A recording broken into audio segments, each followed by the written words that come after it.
মুসলমান ইমানদার আল্লাহর গোলাম, আসমানের নিচে জমিনের উপরে যত বড় বড় তাফসীরের কিতাব রয়েছে, তার মধ্যে সবচাইতে বড় তাফসীরের কিতাবের নাম তাফসীরে কাবির। নামটা বলেন তাফসীরে, আবার বলেন তাফসীরে কাবির। তাফসীরে কাবিরের মুসান্নিফ আল্লামা ইমাম ফখরুদ্দিন রাজি রহমতুল্লাহি আলাইহি তাফসীরে কাবিরের মধ্যে একটি ঘটনা উল্লেখ করেছেন। আল্লাহর এক পয়গম্বর আল্লাহর হুকুমে তার কাজ করার জন্য একদিন রাস্তা দিয়ে যাচ্ছিলেন। প্রতিমধ্যে বাবা একটা কবর পড়ল। আল্লাহর পয়গম্বর রাস্তা দিয়ে যখন যাচ্ছিলেন, রাস্তার মধ্যে একটা কবর পড়ল। ওই কবরের মধ্যে জাহান্নামের আগুন দাউ দাউ করে জ্বলতেছে। আল্লাহর পয়গম্বর জাহান্নামের আগুন দেখেও তার কাজ করার জন্য চলে গেলেন, কাউকে কিছু বললেন না। আল্লাহর পয়গম্বর কাজ শেষ করার পরে যখন ওই রাস্তা দিয়ে আবার ফিরে আসছিলেন, রিটার্ন যখন ওই রাস্তা দিয়ে আল্লাহর পয়গম্বর নিজের বাড়ির উদ্দেশ্যে রওনা দিলেন, আল্লাহর পয়গম্বর ভাবলেন যেই কবরের মধ্যে আযাব হইতেছিল, দাউ দাউ করে জাহান্নামের আগুন জ্বলতেছিল, ওই কবরটা একটু দেখে আসি। আল্লাহর পয়গম্বর ওই কবর দেখার জন্য ওই কবরের পাশে গেলেন। ওই কবরের পাশে যাওয়ার পরে আল্লাহর পয়গম্বর দেখলেন ওই কবরের মধ্যে আর আযাব নাই, আর ওই কবরওয়ালা জান্নাতি বিছানার মধ্যে ঘুমায়। বলেন সুবহানাল্লাহ। কথা কি বুঝছেন? আযাব আছে না নাই? যাওয়ার সময় দেখছিল আযাব আছে। এখন আমি আপনাদের সামনে কোরআন কারীম থেকে সূরা মুজাম্মিলের শুরুর দিক থেকে তেলাওয়াত করে আল্লাহ রসুল সাল্লাল্লাহু আলাইহি ওয়াসাল্লামের অসংখ্য অগণিত হাদিস থেকে ছোট্ট ছোট্ট দুইটা হাদিসের টুকরা তেলাওয়াত করেছি। এই দুইটা হাদিসের টুকরা এবং তেলাওয়াতকৃত আয়াতকে সামনে রেখে আমি কিছুক্ষণ আলোচনা করব। ওমা তৌফিক ইল্লা বিল্লাহ।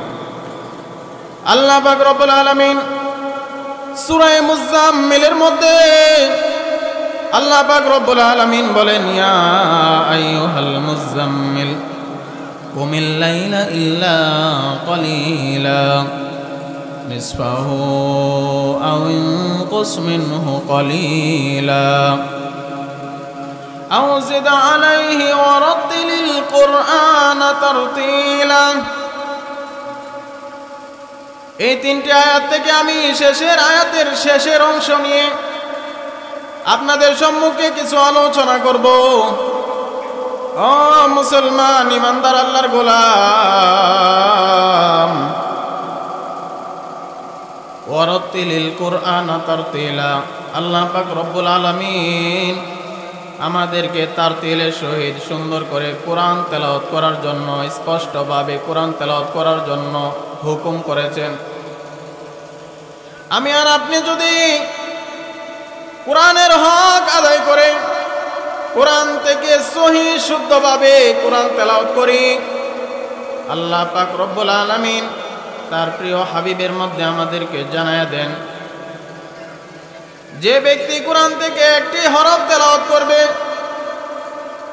আল্লাহ পাক রব্বুল আলামিনের হাবিব বলেন আল্লাহ পাক তাকে 10টি নেকি দান করবেন। আল্লাহ রাসূল সাল্লাল্লাহু আলাইহি ওয়াসাল্লাম বলেন, মা ক্বারাআল কুরআনা হারফাম মিন কিতাবিল্লাহ ফালাহু 10 হাসানাত। যে ব্যক্তি কোরআন থেকে একটি হরফ তেলাওয়াত করবে, আল্লাহ পাক রব্বুল আলামিন তার জন্য 10টি নেকি লিখে দিবেন। অন্য হাদিসে আল্লাহর রাসূল সাল্লাল্লাহু আলাইহি ওয়াসাল্লাম বলেন, মান ক্বারাআল কুরআন, যে ব্যক্তি কোরআন পড়ে, ফাস্তাযহারাহু, কোরআনকে হেফাজত করে, ফাআহাল্লা হালালাহু, এবং কোরআনের হালালকে হালাল মনে করে দুনিয়াতে জীবনযাপন করে, ওয়া হারামা হারামাহু, এবং কোরআনের হারাম সমূহ নিষেধ বিষয়সমূহ মেনে চলে, আদখালাহুল্লাহুল জান্নাহ, আল্লাহ পাক রব্বুল আলামিন তাকে জান্নাতে প্রবেশ করাইবেন। শুধু তাই না রে মুসলমান, ওয়া শাফাহু, এবং আল্লাহ পাক রব্বুল আলামিন তাকে শাফায়াত করার ক্ষমতা দান করবেন। ফি আশরাতিন মিন আহলি বাইতিহি, তার পরিবারের মধ্য থেকে 10 জনের ব্যাপারে, কুল্লুহুম কদ ওয়াজাবাত লাহুন নার, যেই 10 জনের ব্যাপারে জাহান্নাম অবধারিত ছিল। মুসলমান ইমানদার আল্লাহর গোলাম, আজকে আমি আর আপনি মুসলমানের সন্তান হয়েও কোরআন তেলাওয়াত করি না। অনেকে কোরআন তেলাওয়াত জানা সত্ত্বেও কিন্তু কোরআন তেলাওয়াত করি না, অলসতাই করি না। অনেকে ছোটকালে আমরা কোরআন তেলাওয়াত করেছিলাম, এখন কোরআনের তেলাওয়াত ভুলে গেছি। এখন কোরআন তেলাওয়াত করতে গেলে কষ্ট হয়। আগে যেইভাবে কোরআন তেলাওয়াত করতে পারতাম, ওইভাবে এখন কোরআন তেলাওয়াত করতে পারি না। মুসলমান, এটা আমাদের জন্য দুঃখের বিষয়। এ মুসলমান ইমানদার আল্লাহর গোলাম, মুসলমান আমরা, আমাদের গর্বের বস্তু কোরআন, আমরা কোরআনের তেলাওয়াত করব, আমাদের বাচ্চাদেরকে কোরআনের শিক্ষা দিব। যদি আমরা আমাদের সন্তানদেরকে কোরআনের শিক্ষা না দেই, তাহলে সন্তান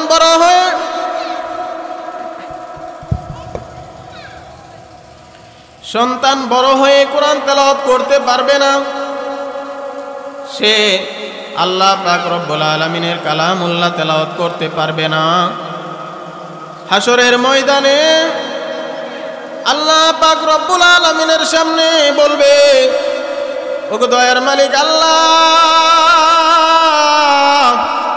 কোরআন তেলাওয়াত করতে চেয়েছিলাম, বাবা মা আমাদেরকে ছোটকালে কোরআন তেলাওয়াতের শিক্ষা দেয় নাই, কোরআন শিক্ষার জন্য আমাদেরকে শাসন করে নাই, মাদ্রাসায় দেয় নাই, মক্তবের মধ্যে পাঠায় নাই। ও মুসলমান ইমানদার আল্লাহর গোলাম, আজকে আমরা সন্তানদেরকে আদর করতে করতে সকালবেলা সন্তানদেরকে ঘুম পাড়ায় রাখি, শীতের দিনে সন্তানের উপরে লেপটা টেনে দেই, কম্বলটা টেনে দেই, কিন্তু আমি আর আপনি একটাবার চিন্তা করি না, আমি আর আপনি যদি তাদেরকে এইভাবে আদর করে কোরআন শিক্ষা থেকে বিরত রাখি, এই সন্তানই একদিন আমাদের বিরুদ্ধে আল্লাহর কাছে সুপারিশ করবে। আল্লাহ গো,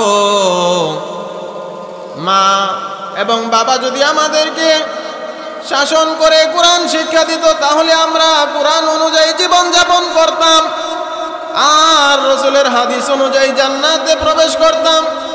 রব্বুল আলামিন শুধু তাই না, জান্নাতে তো প্রবেশ করতাম, পরিবারের থেকে জাহান্নামে যাবে এমন 10 জনকে নিয়ে জান্নাতে চলে যাইতাম। ও মুসলমান ইমানদার আল্লাহর গোলাম, ও মুরব্বী বাবাজি, লক্ষ্য করে শুনুন, আপনি যদি আপনার সন্তানকে কোরআন শিক্ষা দেন, আপনি যখন দুনিয়া থেকে চলে যাবেন, আপনার সন্তান কোরআন তেলাওয়াত করে সূরা ফাতিহা, সূরা ইখলাস তেলাওয়াত করে যখন আল্লাহর কাছে দোয়া করবে, আল্লাহ পাক রব্বুল আলামিন আপনার যদি গুনাহ থাকে, আপনার যদি কবরের মধ্যে আযাবও থাকে, আল্লাহ পাক রব্বুল আলামিন কবরের আযাব মাফ করে দিবেন। বলেন সুবহানাল্লাহ, আরো জোরে বলেন সুবহানাল্লাহ।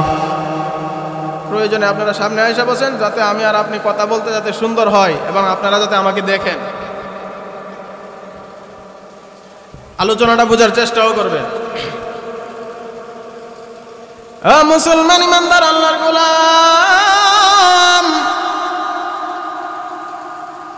আসমানের নিচে জমিনের উপরে যত বড় বড় তাফসীরের কিতাব রয়েছে তার মধ্যে সবচাইতে বড় তাফসীরের কিতাবের নাম তাফসীরে কাবির। নামটা বলেন তাফসীরে, আবার বলেন তাফসীরে কাবির। তাফসীরে কাবিরের মুসান্নিফ আল্লামা ইমাম ফখরুদ্দিন রাজি রহমতুল্লাহি আলাইহি তাফসীরে কাবিরের মধ্যে একটি ঘটনা উল্লেখ করেছেন। আল্লাহর এক পয়গম্বর আল্লাহর হুকুমে তার কাজ করার জন্য একদিন রাস্তা দিয়ে যাচ্ছিলেন। প্রতিমধ্যে বাবা একটা কবর পড়ল। আল্লাহর পয়গম্বর রাস্তা দিয়ে যখন যাচ্ছিলেন রাস্তার মধ্যে একটা কবর পড়ল। ওই কবরের মধ্যে জাহান্নামের আগুন দাউ দাউ করে জ্বলতেছে। আল্লাহর পয়গম্বর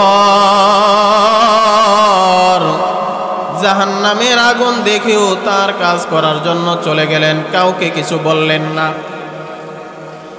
আল্লাহর পয়গম্বর কাজ শেষ করার পরে যখন ওই রাস্তা দিয়ে আবার ফিরে আসছিলেন, রিটার্ন যখন ওই রাস্তা দিয়ে আল্লাহর পয়গম্বর নিজের বাড়ির উদ্দেশ্যে রওনা দিলেন।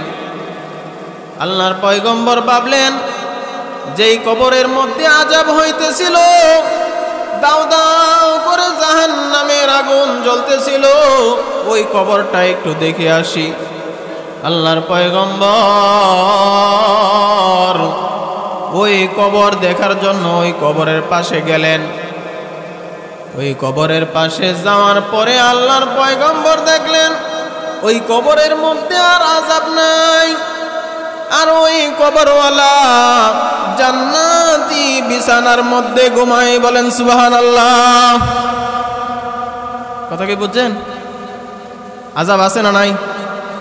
যাওয়ার সময় দেখছিল আযাব আছে, এখন কেন আযাব নাই এটা জানার দরকার আছে না নাই?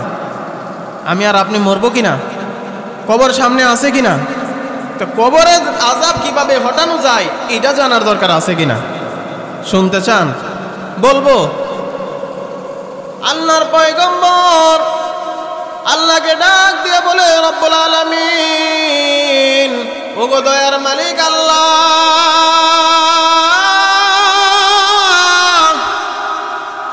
যাওয়ার সময় দেখলাম এই কবরের মধ্যে দাউ দাউ করে আগুন জ্বলতেছে, আযাব হইতেছে, শাস্তি হইতেছে, কিন্তু এখন দেখি এই কবরের মধ্যে আযাব নাই, কবরওয়ালা জান্নাতি বিছানার মধ্যে ঘুমায়। রব্বুল আলামিন, আমি জানতে চাই ওই কবরওয়ালা কি কাজ করেছে, কোন আমলের বিনিময়ে তুমি ওই কবরওয়ালার আযাবকে মাফ করে দিয়েছো। আল্লাহ পাক রব্বুল আলামিন ডাক দিয়া বলে, ও আমার পয়গম্বর,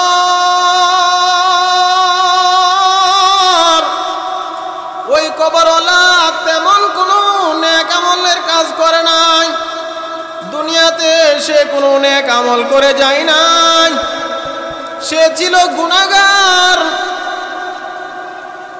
কিন্তু গুনাহগার হওয়া সত্ত্বেও সে যখন মারা যাবে, তার স্ত্রী ছিল হামেলা, গর্ভবতী, তার স্ত্রীকে সে ওসিয়ত করলো, ও আমার স্ত্রী, মনে হয় আমি আর বেশি দিন বাঁচব না, আমি যদি মারা যাই তাহলে তুমি আমার সন্তানকে মাদ্রাসার মধ্যে দিবা।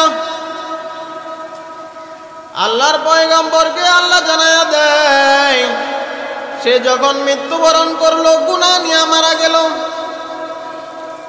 গুনাহ নিয়ে মারা যাওয়ার পরেও আল্লাহ পাক রব্বুল আলামিন ওই বান্দার কবরের আযাব হটাইয়া দিয়েছেন শুধুমাত্র তার ওসিয়তের কারণে। তার ওসিয়তটা ছিল তার সন্তানকে যেন মাদ্রাসায় দেয়, তার সন্তানকে মাদ্রাসায় দিল। মাদ্রাসায় দেওয়ার পরে মাদ্রাসার হুজুর আলেম সাহেব ওই বাচ্চাটাকে যখন সবক পড়াইলেন, এমন একটা সবক ওই বাচ্চাটাকে পড়াইলেন যে সবকটার মধ্যে আল্লাহ পাক রব্বুল আলামিনের দুইটা নাম রয়েছে। আল্লাহ পাক রব্বুল আলামিনের দুইটা নাম যখন শিশু বাচ্চার মুখ দিয়ে বের হলো, আল্লাহ পাক রব্বুল আলামিনের ওই নামের গুণে, নামের সিফতে আল্লাহ পাক রব্বুল আলামিনের অন্তরের মধ্যে জোশ আইসা গেল, মায়া হয়ে গেল, দয়া হয়ে গেল। আল্লাহ পাক রব্বুল আলামিন বাচ্চার মুখ দিয়ে আল্লাহর নামের উচ্চারণ করার সাথে সাথে আল্লাহ পাক রব্বুল আলামিন বললেন, এই বান্দার কবরের আযাব বন্ধ করে দিয়ে তার কবরটাকে বেহেশতের বাগান বানায়া দাও। সুবহানাল্লাহ। সুবহানাল্লাহ বলতে কষ্ট হয়? সুবহানাল্লাহ বললে যে কত লাভ জানেন?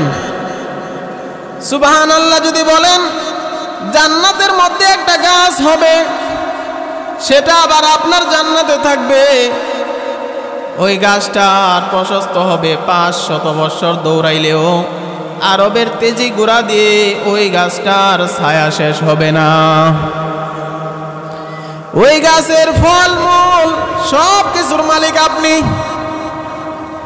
আপনি যে এতবার সুবহানাল্লাহ বলছেন, প্রত্যেকবারেই আপনাকে আল্লাহ তাআলা দিয়েছেন একটা করে গাছ। কয়বার বলেছেন? যতবার বলবেন ততবার আপনাকে আল্লাহ পাক রব্বুল আলামিন একটা করে গাছ দিবেন। এটা হলো সংক্ষিপ্ত। আল্লাহর পয়গম্বর ইউসুফ আলাইহি ওয়াসাল্লামের পবিত্রতা বর্ণনা করার কারণে আল্লাহর পয়গম্বর ইউসুফ আলাইহি ওয়াসাল্লাম এক যুবককে তার খাদ্য ভাণ্ডারের খাদ্য মন্ত্রী হওয়া অবস্থায় খাদ্য ভাণ্ডারের চাবি দিয়ে দিয়েছিলেন খুশি হয়ে। আল্লাহ পাক রব্বুল আলামিনের বরত্ব যদি আপনি বর্ণনা করেন, আল্লাহ পাক রব্বুল আলামিন খুশি হয়েও আল্লাহ আপনাকে জান্নাতের চাবি দিয়ে দিবে। সুবহানাল্লাহ। লাভ আছে না নাই?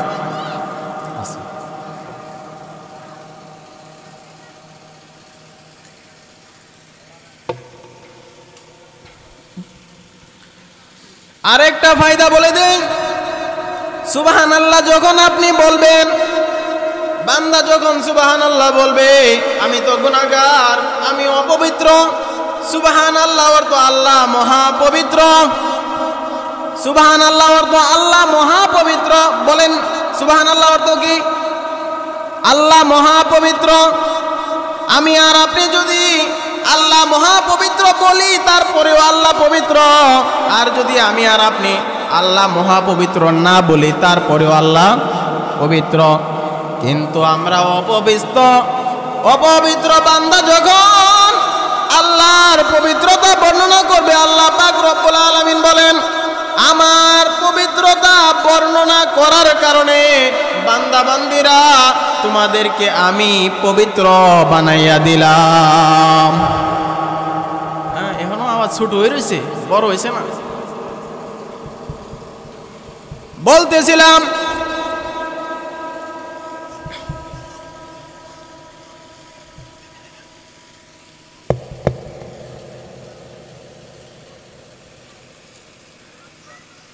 দুইটা সিফতি নামের উচ্চারণ করেছে। আল্লাহর ওই দুইটা সিফতি নাম উচ্চারণ করার সাথে সাথে আল্লাহ পাক রব্বুল আলামিন ওই বাচ্চার বাবার কবরের আযাব মাফ করে দিলেন। ওই দুইটা নাম কি শোনার দরকার আছে না নাই? কোন সবকটা শিক্ষা করার কারণে কবরের আযাব বন্ধ হয়ে গেল জানার দরকার আছে না নাই? আপনারা কি শুনতে চান? ওই সবকটা, যেই সবকটা শেখানোর পরে ওই পাপী ব্যক্তির, গুনাহগার ব্যক্তির কবরের আযাব বন্ধ হয়ে গেছে, ওই সবকটা এই মসজিদের মক্তবের মধ্যেও পড়ানো হয়, মজলিসপুর মাদ্রাসার মধ্যেও পড়ানো হয়। দারমা মাদ্রাসার মধ্যেও পড়ানো হয়। সারা বাংলার যত মাদ্রাসা রয়েছে সব মাদ্রাসার মধ্যে ওই সবকটা পড়ানো হয়। আমার পাশে বসা হাফেজ সাহেব হুজুর, ওনার মাদ্রাসা রয়েছে, ওনার মাদ্রাসার মধ্যেও গাটুরায় পড়ানো হয়। তাহলে ওই সবকটা শিক্ষা করার দরকার আছে না নাই? আমাদের বাচ্চাদেরকে শিক্ষা দেওয়ার দরকার আছে না নাই? তাহলে ওই সবকটাকে আমরা শুনে নেব।